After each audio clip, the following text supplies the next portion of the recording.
Happy Saturday morning. What's happening? We'll give it a minute to see if anybody joins us. The weather's pretty cruddy outside. If I had a boat, I'd be out there though. So instead, I'm sitting in the garage having my coffee. It's early, obviously. We're live. And the new boat should be here this coming week. Something's flashed on the screen and I can't read it. But I'm without a boat this morning. So I'm here I am.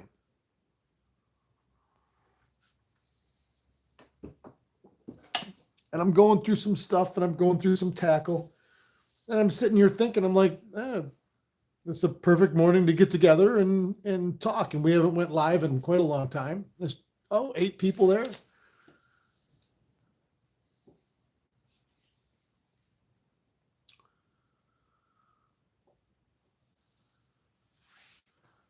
So got some people commenting. Somebody said they're heading out shortly. So I'm sitting here in the garage thinking it's the end of August. I feel for all my buddies up on Lake Ontario. It's all through the Great Lakes, but my buddies on the eastern end, and I've fished with these guys now for 30 years. Some of them. This is the peak. You're right at the pinnacle of lake salmon season. And these were the days you get blown off. You get blown off. That lake out there is a big body of water. And when it's gnarly, it's gnarly. And I have fished along with my, my closest friends, the Shelter brothers, Todd and Robin, Captain Tony Buffa. I fished him and that man, we've all fished in lots of big water. And if you've never been on the big lake when it's angry, you won't have a real understanding of what it's like, because it's like a night of lake and the ocean had a baby. The ocean has these long, big swells like this. And a night of lake has a short, nasty boom, boom, boom, boom. It's like you're being jabbed right in the nose. Every pow, pow, pow. You're like, oh, come on. Ontario is big. So you get those swells, but they crest and they're, 10 to 20 feet apart. And you're like, oh, that's a long ways. Well, you're in 30-foot boats and you typically spear the next one to some degree. And there's only, and certain boats can only fish that. It's all trolling, obviously. Certain boats can only fish that in certain directions. I've worked on a lot of boats, and some are great trough boats. The greatest trough boat that ever lived was the Island Hopper. It used to be Strike Zone 2. Well, it was 3, then it got upgraded to 2. That boat was low and wide, had a 12 or 13 foot beam on it. And it was squatty. It was an old lobster boat that they'd converted, and it couldn't get out of its own way. It topped out at about 15 miles an hour, with the original motor in it. It could fish the trough, and we're all on the eastern end. So all of this is coming this way. So, to fish the trough, you got to get out deep enough to where you can go north and south on days like this. But you're at the end of the full force of that lake. And I'm talking about all this. I'm getting way off topic, but those guys have been beat up with losing trips. That's their business. And when you start racking up 5, 10 blow-off days where there's nothing you can do about it, boy, you're taking a big pinch in the pocket, because you can't make that up, because you're still booked all, nonstop until the end. And so you can't go, all right, well, I'll move you to tomorrow. There is no tomorrow. and that's tough. And I see it, and I don't fish, I don't guide fish much anymore. And when I do, it's on the river. And unless it's an act of God flood stage where you can't, even get on it, you can usually get your trips in. It's a little different. All those years as a charter captain, or even here on on a night lake, I'm sure there were guides if they had trips yesterday, even today, that might even be second guessing whether I should go, so, or canceled trips. So I'm sitting in the garage this morning just thinking about all that stuff, and I'm like, well, again, I'm gonna go through all my tackle, and I'm just touching everything because this is kind of a break. Because I know a lot of people are getting ready to put the boats up for the season, and they're about done with their fishing season, and especially if you're a big time hunter, you switch gears for the next 4 months. That's not me. I'll be fishing every day. Now that the new boat's going to be here, I'll be fishing every day, somewhere, and on weekends, and when I'm free, it'll be somewhere else. Chris Bryan, what's up, buddy? Thad Lance, John Wilzik.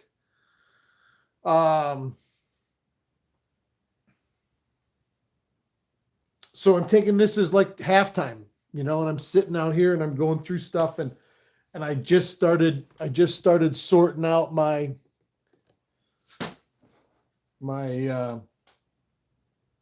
Jig and Wrap box.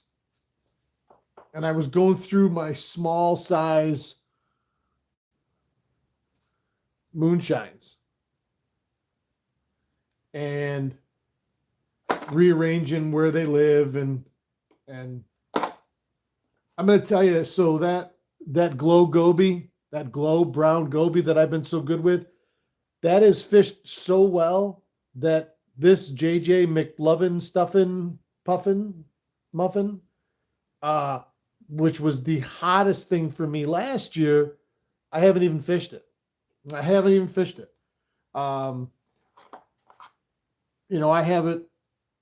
as it comes from the factory, and then I have it with the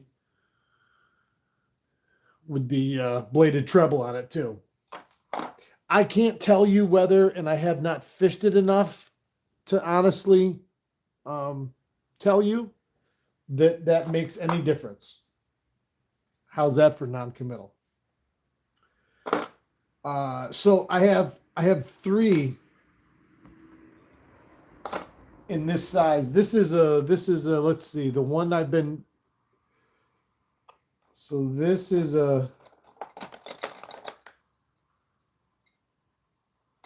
so you can see the size difference.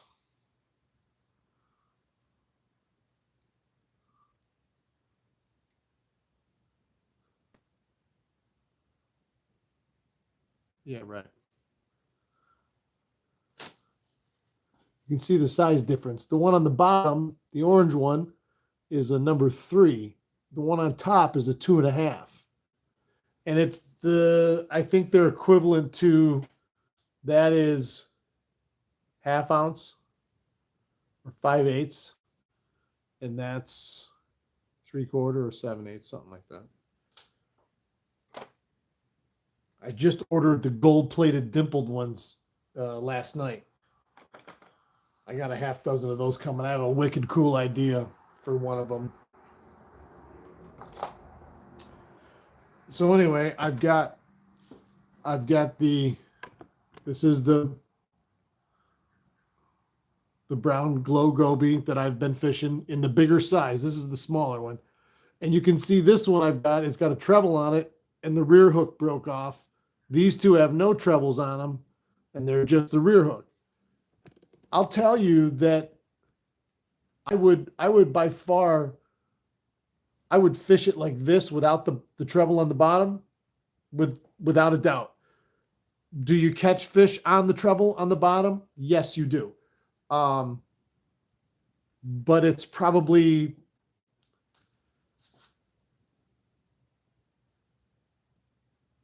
somewhere's around 10-1 rear hook.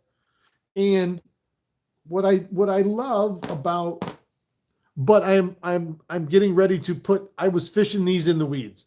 I was ripping these in the weeds.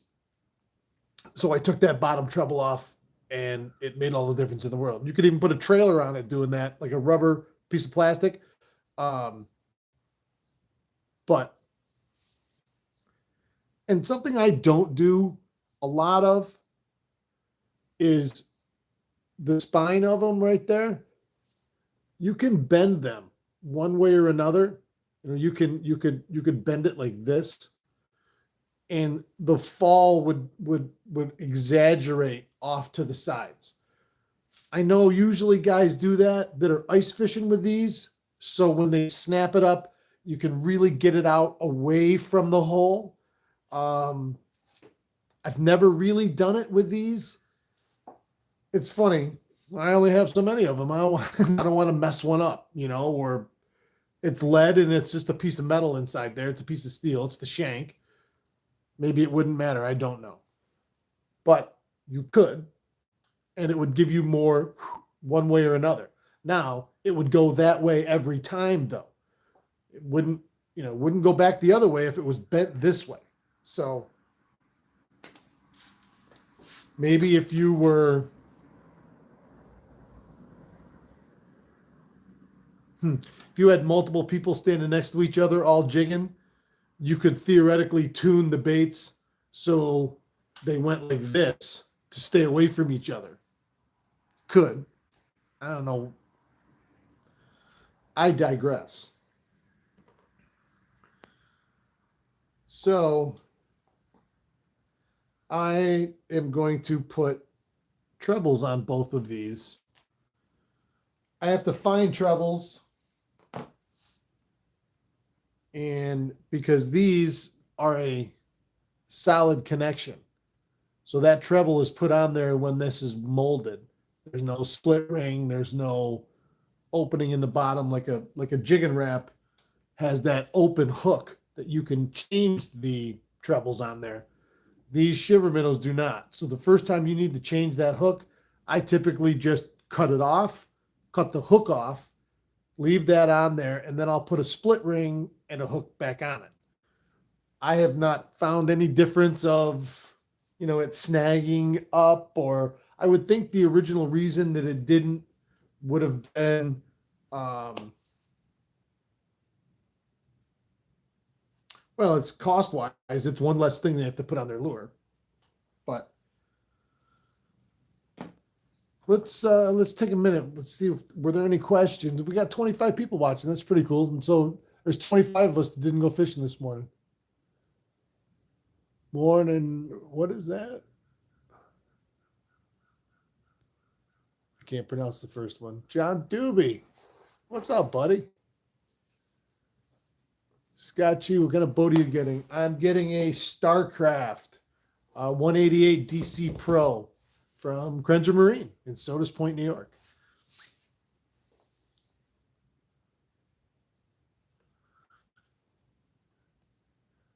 Good morning, Jason. Goof. I knew what you meant, buddy. John Wilzik. John, have you had a chance to ride in Gary Whitaker's new boat? I can't wait to see it on the water. I've been waiting to see Gary and catch up with him. He just bought a brand new, I think 18-foot it was, Vexes, DVX 18 or 19, maybe 19. I don't remember. From the guys out Lime Lake. Beautiful boats. Beautiful fiberglass boat. Beautiful boat.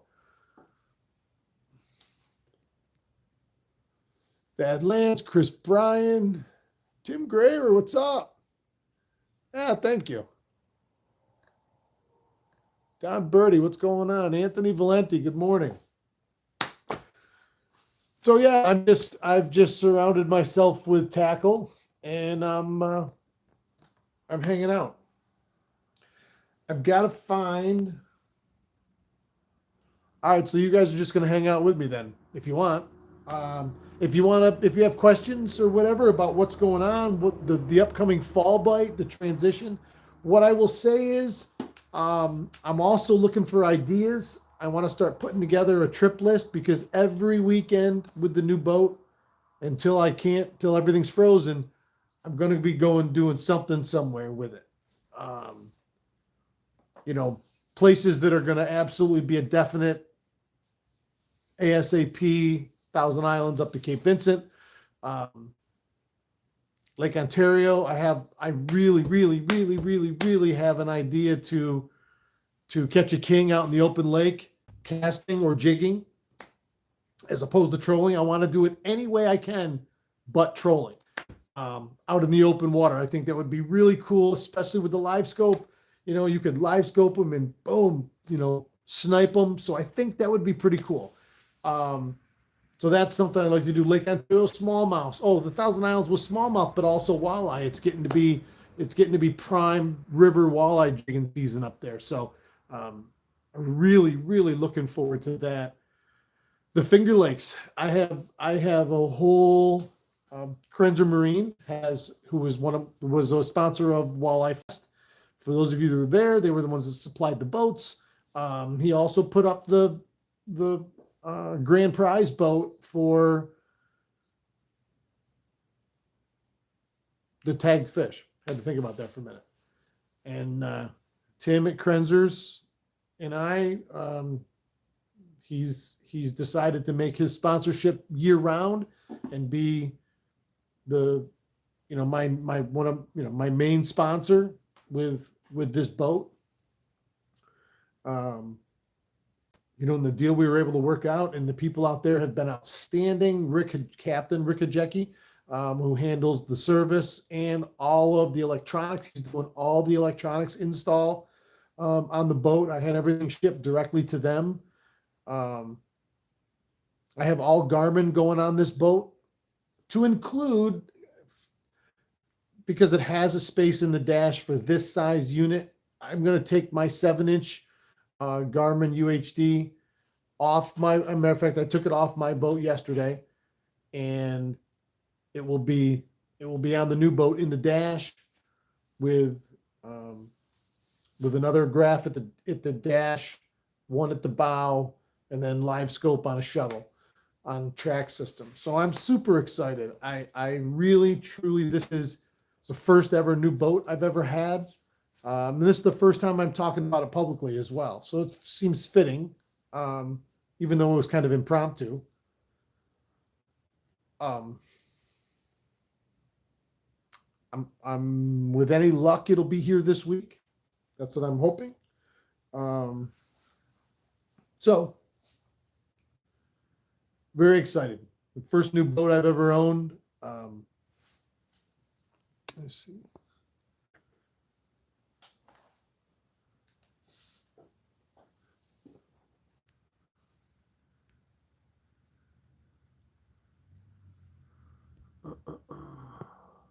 Don Rogers, morning, Matt, new follower. Hey, right on, Don. Thank you so much. How'd you find us? And welcome, because this is a great group of people. I got to do this the other hand. Chris Bryan, no fin here today. They canceled the tournament today, but hopefully tomorrow I'll be catching kings worth thousands of dollars for the Sunnies tournament. I saw that. Tomorrow is supposed to be beautiful, Chris, so I'm hoping they are able to get it in tomorrow, because those guys at Sunnies, from afar, and I met the one guy once. I've only been up there once. Great shot, beautiful spot. As a tournament promoter, I see what they have done in the amount of work and the amount of money and the amount of sponsorships they've went out and got. That's huge. That is no small feat. So I hope this tournament goes off without a hitch. I know the Elite Series got blown off yesterday on Champlain. I don't know. I've been talking to you guys, so I don't know if anybody's looked and seen if they launched this morning. Not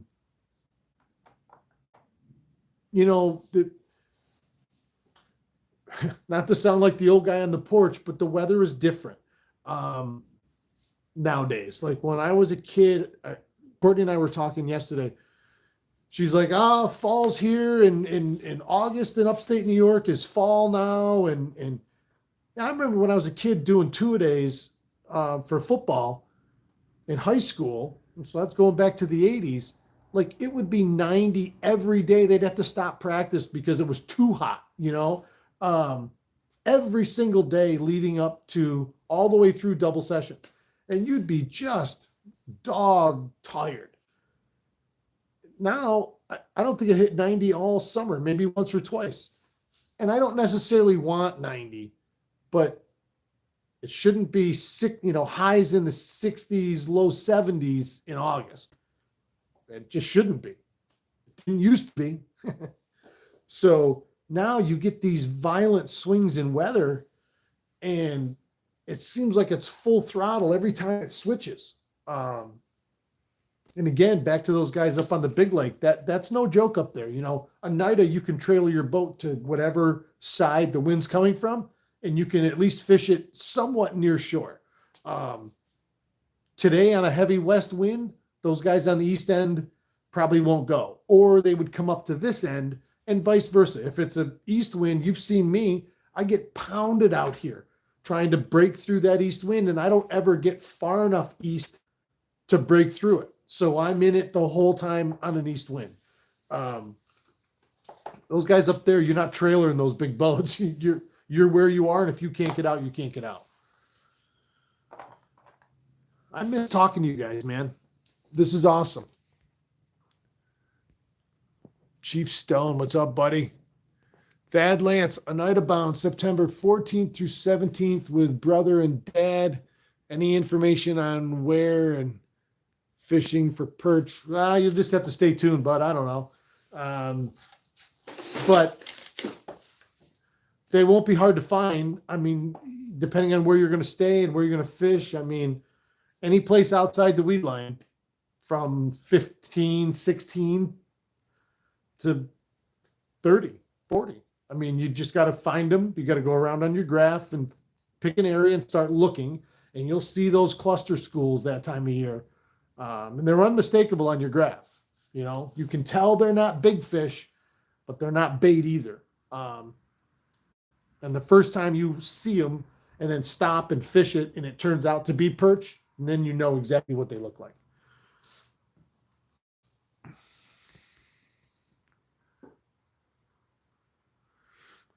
Tammy Hoover, yo, what up? I'm at Oneida Shores. Are you launching? Don Birdie, ready for the Monday morning challenge? 3 lures ready. Rules next. Yeah, we'll talk offline about that, Don. Revo won the Ghost. Do you ever do anything on the Salmon River? I know it's usually chaos, but it's usually a pretty good time. Revo. Yeah, listen, I've guided on the Salmon River since I was 22 years old. I don't do much anymore. I just talked with a friend of mine yesterday. I still have my guide's license. I do not have my captain's license right at the moment. I still do a few drift boat trips for my old, longtime clients and with a couple friends of mine. Really only one anymore, but I think last year I did 2 or 3 trips tops. I don't do much during salmon season, and if I was going to do, now I almost went up yesterday morning and thought about going up this morning early, obviously early season, and traipsing around with this high, cool weather. There's already fish in the river,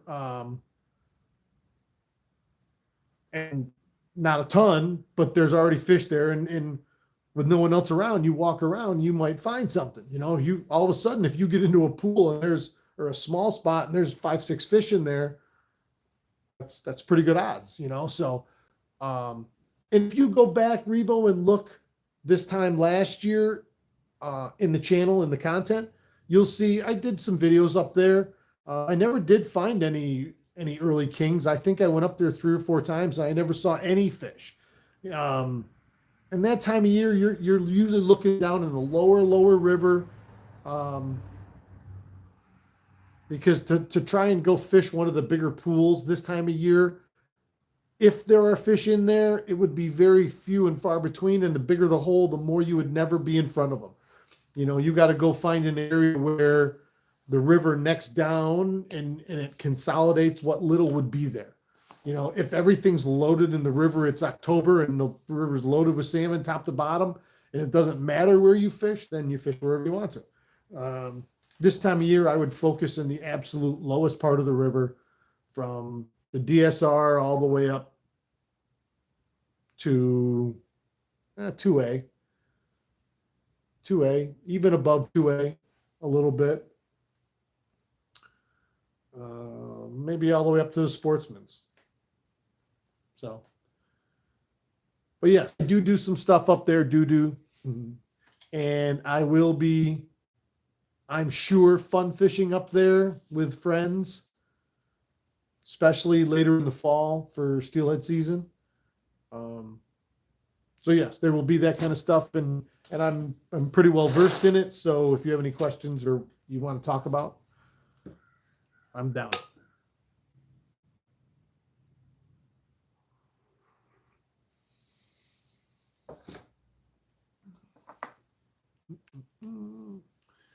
Put the old man readers on.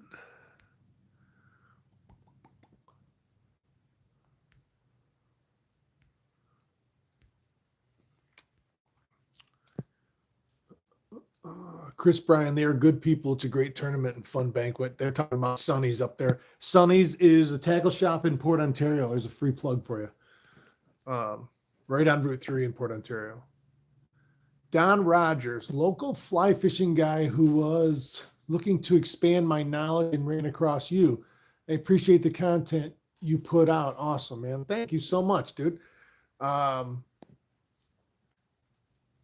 awesome. Hey, listen, so I just answered a question on the Salmon River. You're talking about a local fly fishing guy. I was thinking about going trout fishing the other day, one morning, and just taking the ultralight and going to Chittenango Creek or 9 Mile or someplace, and catching a few stockies that have made it through the summer. I don't keep them, but just go fishing. And especially we've had some water, and you don't feel bad necessarily about catching stream trout when it's up a little bit and it's cool. I don't typically like to go stream fishing, small stream trout fishing in the heat of the summer, because that water's so warm to begin with that it really stresses them, and I don't want to kill them. If I was keeping fish, then I would absolutely do it. If I was trying to release them, I wouldn't. But now we've had, August has been wet and cool. And that's perfect if you're a trout, or a trout fisherman. So I may still do that depending on how long it takes for the boat to get here.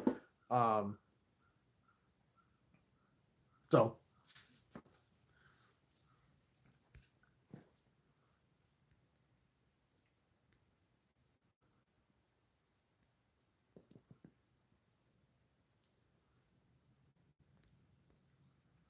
Rumble seat.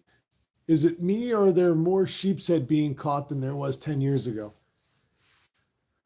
I don't know, Bob. 10 years ago would have been 2000 and what? 13. I had my tackle shop from like 09 to 2012. Most of what I did in those days was bass fish, honestly, and it was really largemouth fishing. So I was fishing super shallow. So I didn't catch any of them because I wasn't really where they were. These last couple years, really almost exclusively jig and walleyes out here. That's where they live too. And some of these big schools of fish that we mark on our screens, we think, oh, they're walleyes, oh, they're smallmouth. Ah, they could be sheepshead. And there's a lot of them out here. Are we catching more of them? I don't know. I'll tell you one thing, nobody keeps them. And so you have their numbers are unchecked. They only die because of age or illness, not because they're being caught. Most walleyes don't make it to maturity because they get caught.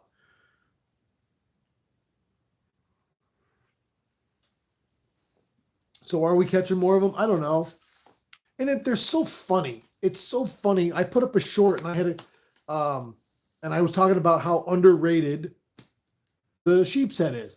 This guy replies to the short, all in capital letters with exclamation points. What are you talking about underrated? They're rubbery and there's not much meat on them, and they're no good to eat. And you're wrong for saying they're underrated, and something like that. I don't know. And I looked at Courtney. I read it to her. And I go. I don't care what they taste like. I don't fish to keep fish to eat them. I don't. That's just not how it has worked for me. Maybe that's the years of guiding, and they weren't my fish to begin with. Truth be told, I don't eat a ton of fish. Do I eat fish? Absolutely.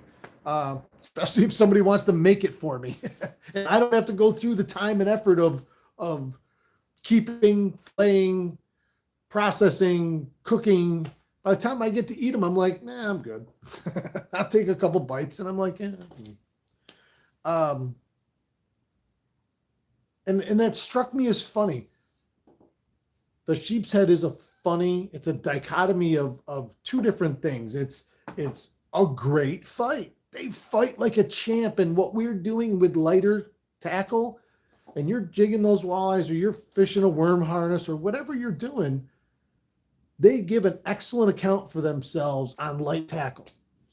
More so jigging than trolling, because you catch them when you're trolling from experience and you don't stop trolling, they just sit out there and spin like this, and it's impossible. And it takes forever, and you end up putting it in neutral and bringing them in because it's like a propeller out there. But on light tackle, especially jigging, where it happens right away and the boat's not pulling them into submission, and you're like, and when they smash it, and they're big. So is an underrated game fish on the pure essence of the sport and of catching a fish and the excitement of it. How can you argue that they're underrated? Well, I didn't say table fare or, I didn't say anything about table fare. And I don't, to me, if I said to you, such and such fish is the greatest fighter, and they're great table fare. They taste fantastic. Like a bluefish in the ocean. They're the opposite. Everybody says, oh, they fight like the devil, but they suck to eat. And I've caught bluefish down there in the Jersey Shore throwing poppers, throwing big topwaters like this with salmon rods. And these things, and it was all you could do to handle them. They would smash a topwater, annihilate it. I mean, and when they got to be, and I've caught them off the beach up to 10, 11 pounds, which is a big bluefish. When they get to be that size, it's like a steelhead and a smallmouth on super steroids with, sniffing nitrous oxide. They're insane. And everybody's like, but they're horrible to eat. Who cares? Let it go. Catch another one because it's fun. I've just never been, that connection has never been the strongest for me. In the winter when I ice fish, I fish for perch, and I want to keep good ones because I know I'm going home, filleting them and frying them, usually that day. And I look forward to that, and I love it. But I don't know that I've ever thought, man, I'm dying for a fish fry. I got to go catch a few fish. Because I want to go fishing every day. I want to learn it. I want to be a part of it. I want to feel it. I want to all that. And I guess on a lazy side, Monday through Friday, I wouldn't have time when I get off the water before I got to get to work to clean fish every day. And you got to clean them you got to clean them right then. You can't leave them till you get home from work that night somewhere that's not, cold, or I wouldn't want to do that. So I don't do it. But I thought that was funny that that's what the guy said. Um, I understand his point, but that's not what I meant. I just meant that they're underrated because they fight like the devil. And wouldn't it be cool if a walleye fought like that? Because no matter where you go, like Don Birdie is watching right now. When him and Paul and I were out together last Monday, it was right after he'd caught a 30 incher, the first one he's ever caught jigging up in the St. Lawrence with Terry Wicks. And the first thing Don said was, didn't really fight much, came right up. And that's a 30 incher. Because I don't know, that's just the walleye's nature. Whatever makes it that way, I have no idea. But the walleye is prized for how good of eating it is. And it kind of, most times it kind of fights like a shoe. But everybody loves them. And everybody spends a lot of time, me included, learning them and trying to catch them and quote unquote master them. I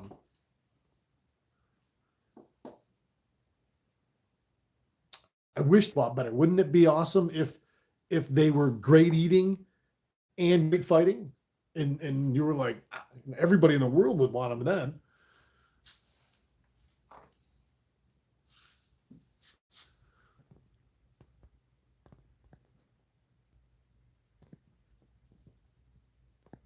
Rebo said they had a report that 2 salmon made it to the Altmar hatchery yesterday. I had heard a couple days ago that somebody had checked the hatchery and there was 0. So that's amazing. And they're probably cohos too.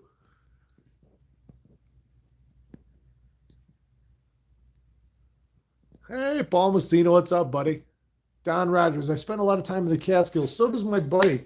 Not my buddy. He's my cousin. He's my buddy too. My cousin Chris. He lives in Janesville, but or Fayetteville. He's down on the Delaware. Well, probably a couple times a month. Chris is a very accomplished fly fisherman down there. I haven't been down there since I went with him and Captain Mo Neal down to the Delaware down there. Oh, those were the days. The stories we could tell about that trip.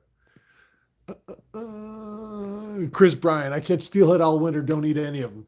Yeah, exactly. Tammy, bring your rod with you. There's plenty of walleyes out there. I miss anybody here?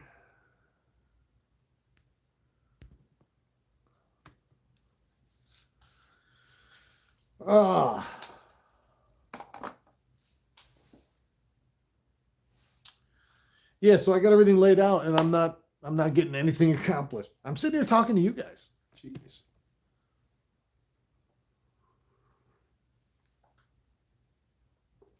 It's too bad this wasn't like a group call. I don't even know how you would do that with this many people. Oh, well, there's not that many right now.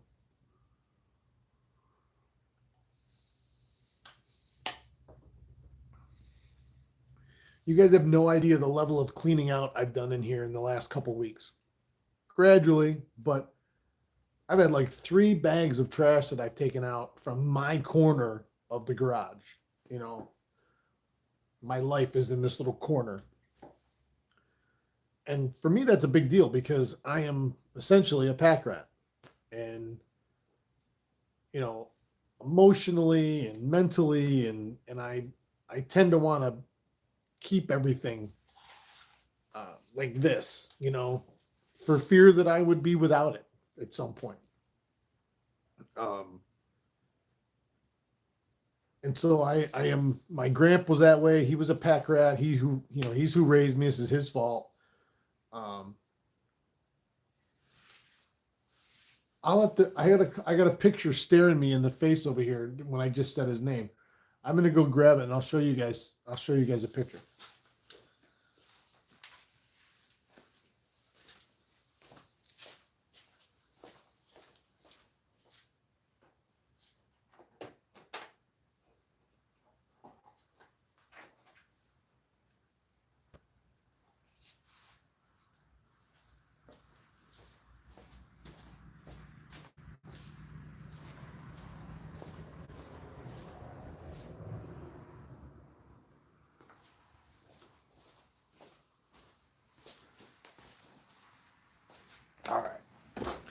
There's a couple pictures actually.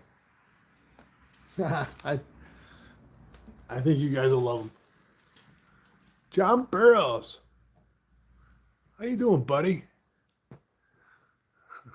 The garage does look more organized, Bob. Even if you're being funny, it does. It does. Scott Dorada, good morning. All right, so here's the first one, and this seems fitting with my old boat out of the water on the trailer in the driveway. I stripped pretty much everything out of it yesterday. I took the electronics out. I took the wiring out. I took the transducer off. I cleaned the whole thing out. Took everything out of it. The batteries and the motor and everything are still attached. So a potential buyer can hear it run and whatever. And I haven't taken it off yet because I have no place to put it once it's off. But you guys will love this. So that's my boat. This is probably back somewheres around 85-ish, 85, 86. This was a yearly, this was Father's Day weekend. This was my grandp. That's him standing in the boat. My grandp and all his buddies from Carrier that they all worked together and retired together. One of them had a camp up on Grindstone Island in the St. Lawrence River by Clayton, New York. And this whole group of guys, and there was like 15 or 20 of them, went there every year for Father's Day weekend, which was opener of bass season. And I don't know how much fishing they ever really got done because you never saw a whole lot of pictures, but you always saw pictures of barbecues, beer drinking, and horseshoes on the island. I never saw a ton of pictures of Gramp and his buddies holding fish, but they did it forever and ever and ever and ever. So that was the boat. He bought it. It was a 77. He bought it in 81 when he retired from Carrier. And that was a couple years after that. Because I remember that picture. I was just a kid, but it was just those guys. Like nobody else went. There were no wives. There were no kids. Nothing like that. I always wanted to go just to see what it was like, because rightfully so, he was giddy like a little kid about it, for weeks leading up to it, because that was what they all did together. So that's one picture that I have over on my mantle. And here's another one. Here's the man himself. So that's my grandp.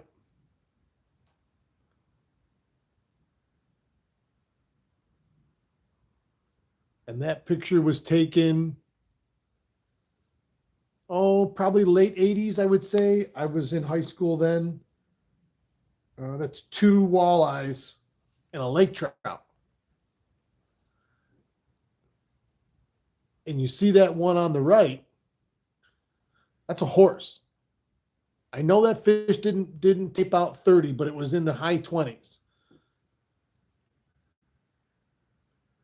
And so that's Sunset Trailer Park was where my grandparents retired to for half the year. They had a park model trailer there. That was just outside of Cape Vincent, and they were there since I was in middle school, all the way through. Grandma died when I got out of the Army, so that was 90 something, 4-ish. Yeah, 94. And so those fish were caught trolling down by the break wall right in front of Cape Vincent on the north side, the deep side, the channel side. But it was deep from there all the way out to the lake, because Lake Ontario ends where the St. Lawrence River begins, and Cape Vincent is the first town closest to that intersection. And it's only from where we were, the open Lake Ontario was probably only 3 miles away, maybe. So that was a normal place for us to go troll. We trolled in there for walleyes. and the lake trout was an anomaly. I've heard of people catching salmon in that area too in the fall that are kind of lost because they don't go down the St. Lawrence River because it's an outflow. They only go they only go to an inflow, which is flowing into a body of water, and they go up it to spawn. So that's my friend Terry Wicks has a place up there. Um, Don Birdie, John Burrows, and I went up there jigging last year. This is right. This is right there, and this goes back a long way. And then this picture. This is another great picture. I'll look at comments before I tell this story.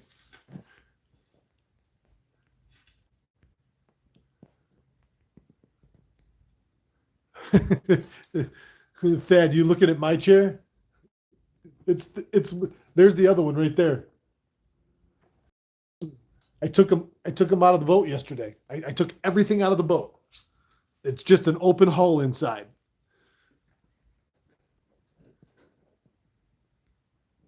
Michael Mirzwa. Mirzwa. It's French. Ever catch sheep's head through the ice? Me personally, no. That's a great question. I'm sure people do, but if anybody has, answer. Thanks, Bob. Nice picks. Awesome seeing the old pictures. Mark Lacerdo. Mark, I saw that red and gold two-tone blade you had on Facebook. I saw it this morning. I don't know when it went up. I like that color. That looked pretty hot. So here's my last picture, and this is a great story. I may have shown these pictures before, but bear with me. So that is my gramp on the right with the camera around his neck, or at least my right. I don't know if it's your right. And next to him is my uncle Phil Penn. And even before my grandmother passed away, but after my grandmother passed away, these two were like Mutt and Jeff. They'd go down to hunting camp, down to my uncle Phil's hunting camp in like sometime in the first week of October. And the only way you got to see them is if you went to camp from there all the way through Thanksgiving. They'd damn near live down there, and they'd sit out in the lower portion of camp and drink old fashions in coffee cups, so nobody knew they were drinking. Anyway, so this is I digress. This is two walleyes sandwiching a brown trout. This is Oswego. This has got to be back in the mid 90s. I would think 95, 96, 97, somewhere's in that range. I had these two in my drift boat. We used to row Oswego Harbor at night. I'm sure people still do. We rowed it at night with big giant F-18 Rapalas for those monster spawn and post-spawn walleyes. And there were some monsters in there. You look at both of those fish, see how long they are and thin. Those are both post-spawn females. I've had fish up to 31 inches in Oswego. I don't remember what these two taped out. But by the looks of it, that brown trout's got to be 20 inches. And you look at that walleye that's right directly next to him. It's almost to the end of the gill plate from his nose up to that walleye's nose, and my finger's in the way. And look at that walleye's tail goes all the way to the bottom of the picture frame. So it's nighttime. And both of them gotta be,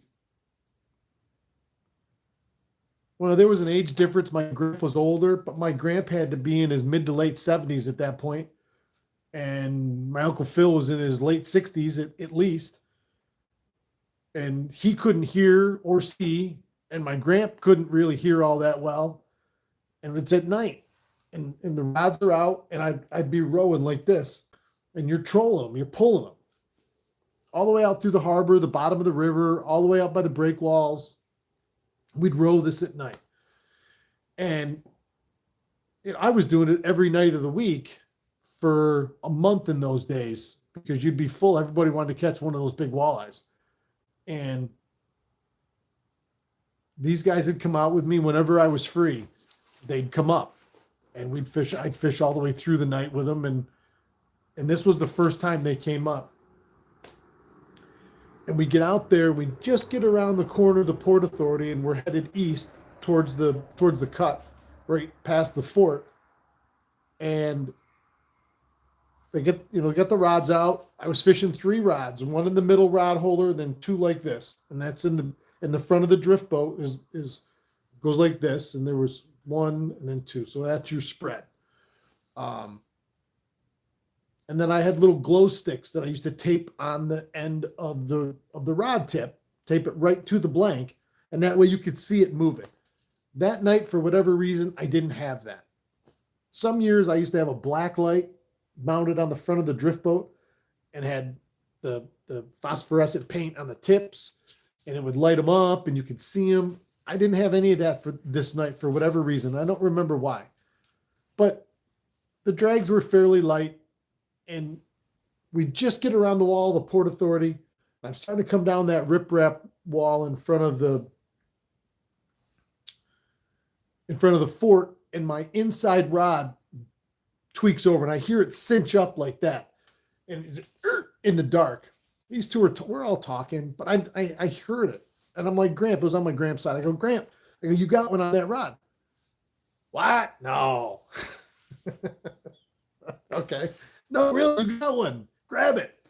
And I see him put his hand over on the rod and it didn't move. So he's like, nope, I don't have anything. And I heard it again. And I'm like, I go, you got to fish on. And now my Uncle Phil, this whole conversation has been going on. He's like, what? He just now heard it. And he goes, what? And I'm like, he's got a fish on. Bill, you got a fish on. And then my Gramps like, what? And they're 3 feet apart. They're this far apart. They're like, I'm Gramp and you're Phil. And there's the rod like this. And I'm like, oh my God. And I just start laughing. So that's the picture. 3 fish.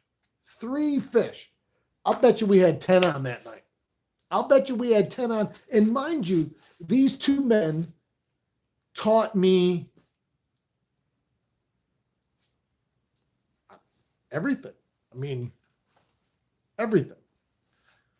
We started fishing Lake Ontario on Uncle Phil's boat back in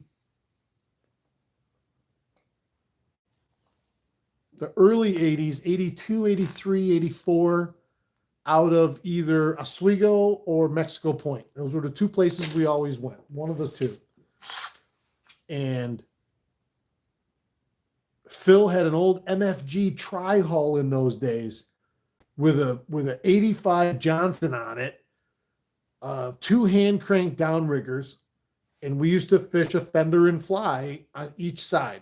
One would be like fluorescent chartreuse with those red dots on it, and the other one was that fire pink salmon color. And that was how we all got hooked on Lake Ontario.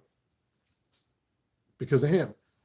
They're arguing in the front of the boat because they can't hear each other if there's a fish on. Grant finally gets the rod in his hand. He goes, oh, there's one on. he starts reeling it.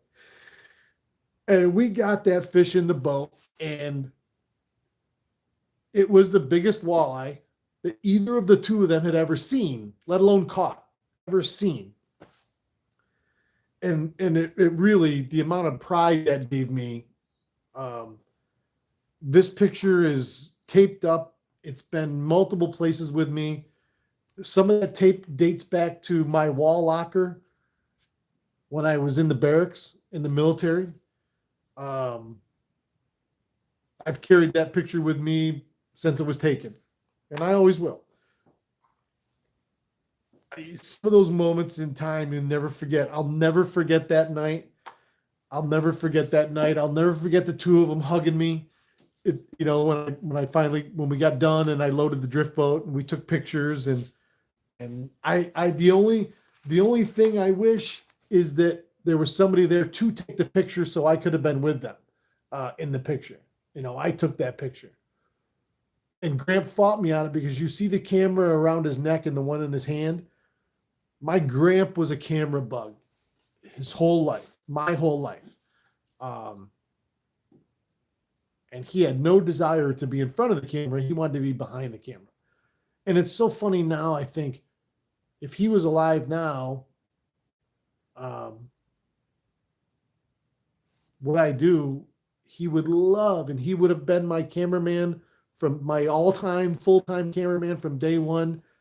And he would have absolutely loved this. He would have loved this, and to talk to everybody like this, and to have this kind of technology and the camera equipment that I have now. Every time I buy a piece of camera equipment for the channel, I always think of him.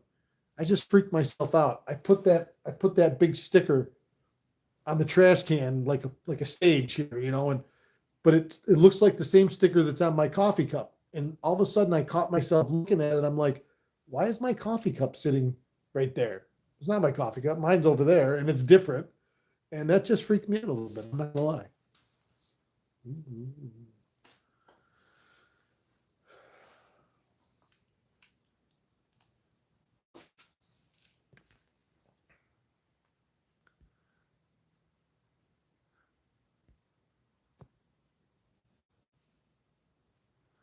Bill Morey. Good morning, buddy. This is a great story. I think lots of us have stories like that of the folks who taught us and inspired us. Yeah, no question. No question. You can't know something unless you learn it or you're taught it, and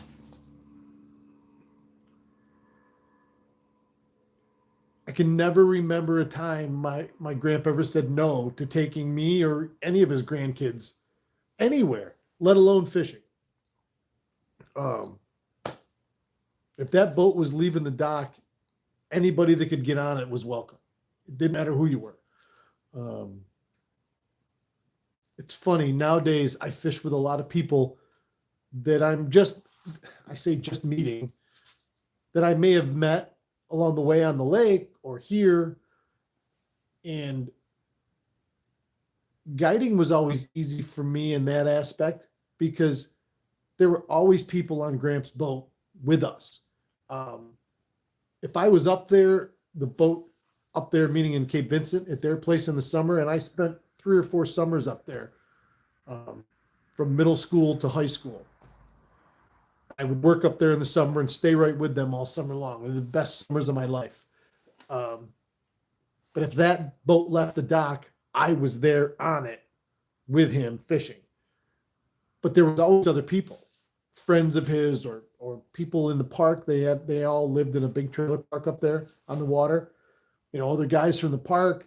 And now I do that, and it just is natural to me. If I did that for years guiding, I've guided thousands, I don't know about tens of thousands and thousands of people over my years guiding. And the overwhelming majority, like 99% of them, are amazing. And you're all doing something that is a common interest, and you're having fun. And so, sharing fishing, and like we share it here and all the stuff we're doing. It's wonderful how it all comes around, In some ways, I feel like he was preparing me for this all my life, which would be even cooler to think if that was true,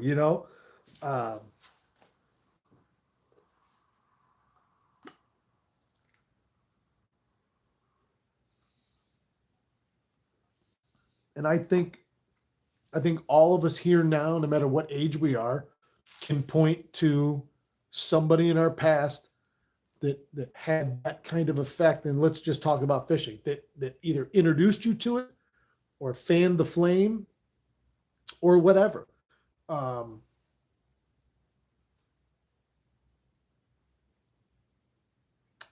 fishing is just a hobby, but it's not a hobby. There's so many life lessons that we take from it and that we learn. And if we stop and observe and think and put all of the things that you know into play, you know, it's really involved, and it's can be mesmerizing and frustrating and a lot of things. But I was out with my buddy Fritz here the other day, and I say my buddy because we've talked and we've met a dozen times out on the lake. But when he realized that I didn't have a boat, he extended me an invitation, and I went with him, and we had a great morning. I forgot what I was saying there. I keep hearing the wind blow the thing outside the garage door, and I keep turning around thinking somebody's coming in. There's nobody coming in.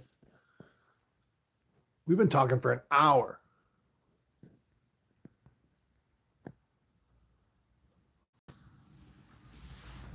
And I still haven't finished doing all my stuff. All right, we've been talking for an hour. Man, this was awesome. Unless anybody has any questions, if before we go, if you have a question, I'll see it come up. I'll do my damnedest to answer it. We can keep doing this, but if not, I'll finish my coffee and I'll say goodbye.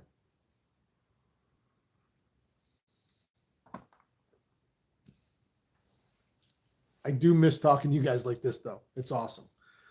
And we got more stuff coming. So, to include a new boat. Hey, I'm a dork, but I'm excited. I can't help it. And I don't want to help it. I'm excited. Do the happy dance. If you ever eat a meal with me that I really like and you see me start doing this, that's because I'm all happy inside.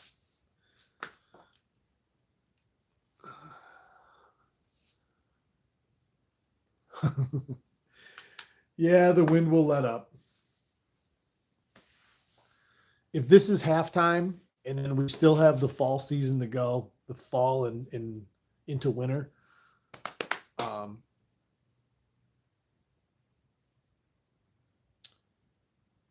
second half is going to be awesome. And this first half has been great. I'm telling you, this jig bite, you guys have seen. I only fish for a couple hours a day, but you guys have seen what I've done. I haven't been back to where I was for a month and a half in now weeks. Every place that I fished with other people on their boat, and I've just said, okay, let's go hit this drift in this area. There's been fish there, and we've caught them jigging, and dragging harnesses. Some people have drug harnesses while we're doing it. And that's all without electronics, just going into certain areas where I know the topography, and I start on the windward side, the wind-blown side of anything.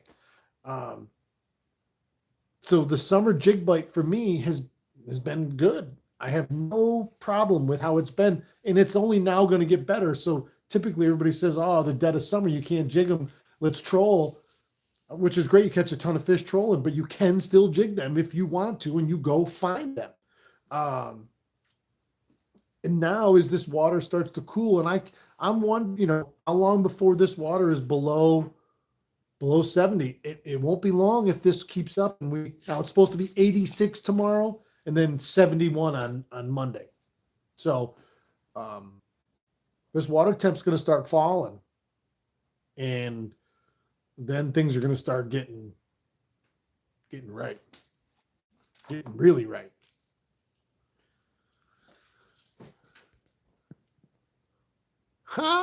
Captain Todd Shelter, Strike Zone Charters. What's up, buddy? I'm assuming if you're watching, you're sitting, which I talked about earlier, and I thought that would be the case. As the immortal Ron Clark would say, sloppy but fishable.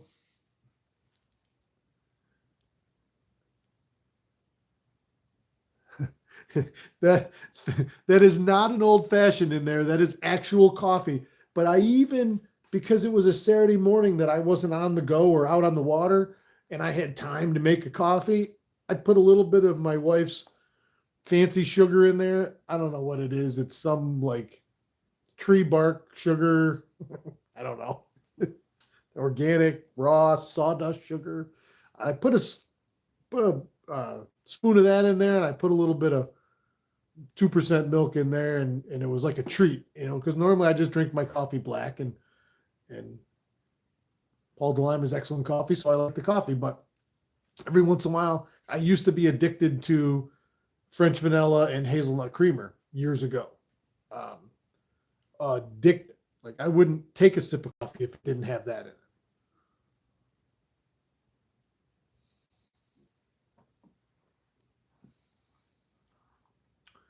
They weren't old fashions, they were Manhattans. I don't remember what I said. They were Manhattans because it was that. What's a Manhattan? It's that cheap rot gut bourbon, vermouth, and cherry juice. Because there'd be so much mare shit, it'd peel the enamel right off your teeth. And and hunting camp down there, especially come the weekends, you never knew who was coming in between kids, grandkids, friends. Um, you could easily have 25 or 30 people at camp eating, drinking, carrying on, and then would leave, and you'd have, well, we could sleep 15, and plenty of nights. All the bunks were full. There were people sleeping in recliners, um, me included. So they'd sit. Camp was two old chicken coops, literally, and they sat like this in the peak, and then this was the one coop, and then this was the other coop, and they're stuck together. And then as these guys all retired, and they'd be down there September, October, November, and they'd start building shit. It looked like David Koresh's compound. I mean, you'd you'd go down there, and they were like, I think they thought they were Jeremiah Johnson in their head.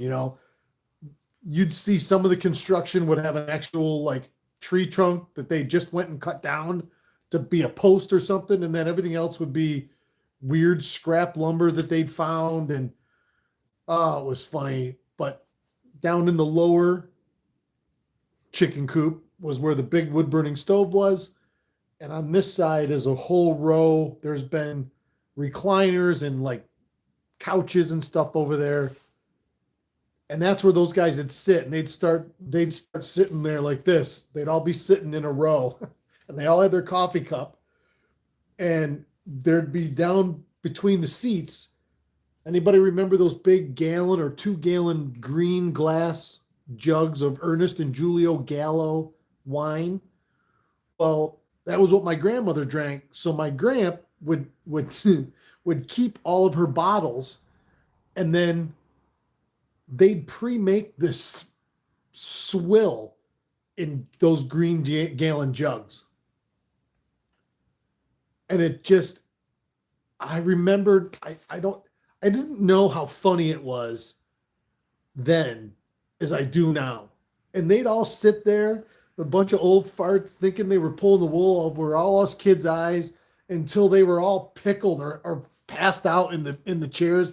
You'd walk in and they'd be sitting there like this, and their drink would have spilled on their jacket, and they'd be like, they're knockered. God, that was funny. Funny. I can see it in my mind's eye as I tell the story.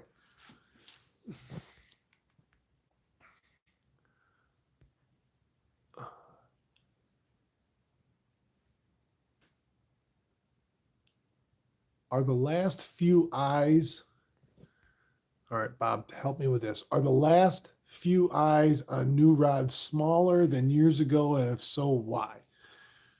Oh, you're talking about, um, guides, eyelets on a fishing rod. Gotcha. They are smaller. Everything goes down to the micro rod, the eye now. And what they're finding is that the wave, especially on either baitcaster or or spinning rod. But on a spinning rod, the design's been the same way forever. And when you open that bail during your cast and that line is coming off a spool that's this big around, so it's coming off in a loop that's that big as it's going out, it's going whoa, whoa, whoa, and spiraling like this. That's the most uninhibited it is when it comes off the reel. I'm pointing at it because I'm looking at my rods right in front of me. Then they have to neck it down like this through those eyes as it goes all the way to the tip, through the tip. In a perfect world, you want to take the wobble out and make it a straight line because there's less resistance in a straight line. You like that graphic? There's less resistance around it. If it's going like this, now you're creating more resistance, which, what does that mean? That means your cast is shorter. That means that it doesn't go as far. Because if you could get it to come off cleanly with no resistance, you would maximize the distance it'll go. So rod manufacturers over the years have taken these big clunky guides, which you would think, would be better because there would be less resistance because they're bigger around and it's such a small diameter. That's not the case, because what happens is it's allowing that large original loop coming off the spool of your reel to continue to stay like this as opposed to going straight with no spin. Straight. That's what it is going through these micro eyes. Is it takes it all and goes like this, and it pinches it right down and it straightens it out. It takes this out of it. Those old bigger guides used to leave it in, and then that spin, no matter how much you neck down that guide, it was now still spinning like this and then making contact all the way around the guide, creating friction and resistance, which shorten the cast. So nowadays, they try to get them neck down as fast as possible, take the rotation out of it, and let it go in a straight line. And that's not the sole reason these newer technology rods cast the way they do. It's because of the blanks. But these eyes are, and you can see more and more and more companies are going to the smallest possible ring they can, because they're making the assumption that they've necked it down so far that all they have to do is be bigger than the diameter of the line, which theoretically could go all the way down to like 25 thousandths of an inch, because even your thickest diameter that you would throw on a rod like this would be, 20 pound, maybe 50 thousandths of an inch more likely than 25 thousandths. So you could really get it down small, I would think. And these real precision rods are like that. How's that for an explanation?